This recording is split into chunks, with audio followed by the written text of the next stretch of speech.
மதிப்பிற்குரிய அன்பான நண்பர்களே வணக்கம். இன்று நான் பேச விரும்புவது காதல், பொறுப்பு, ஆண்மையின் உண்மை அர்த்தம் பற்றி.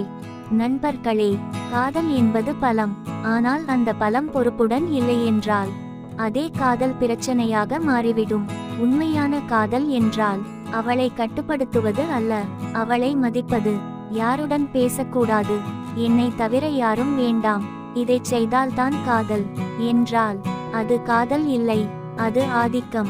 நண்பர்களே, நோ என்ற ஒரு வார்த்தை நம் ஆண்மையை குறைக்காது, மாறாக அதை மதிப்பது தான் நம் ஆண்மையின் உயர்ந்த அடையாளம்.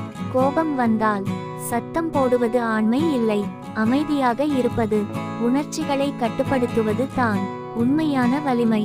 இன்னொரு முக்கிய விஷயம், காதல் இருந்தாலும் படிப்பு, எதிர்காலம், சுயநிலை இவை எல்லாம் உங்கள் பொறுப்பு.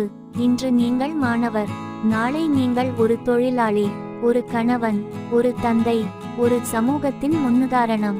அந்த நாளுக்கு நீங்கள் இன்றே தயாராக வேண்டும். நண்பர்களே, ஒரு உறவு இருவரையும் உயர்த்த வேண்டும். ஒருவரை பயப்பட வைக்க கூடாது, அழுத்தம் கொடுக்க கூடாது. பிரிவு வந்தால் கூட மரியாதையுடன் ஏற்க கற்றுக்கொள்ளுங்கள், அதுவும் ஒரு வலிமை தான். இறுதியாக ஒன்றே ஒன்று, பெண்ணை பாதுகாப்பது மட்டும் ஆண்மை அல்ல, பெண்ணை மதிப்பது தான் உண்மையான ஆண்மை. உங்கள் காதலும் உயரட்டும், உங்கள் குணமும் உயரட்டும், உங்கள் எதிர்காலமும் உயரட்டும். நன்றி. கூப்பிய கைகள்.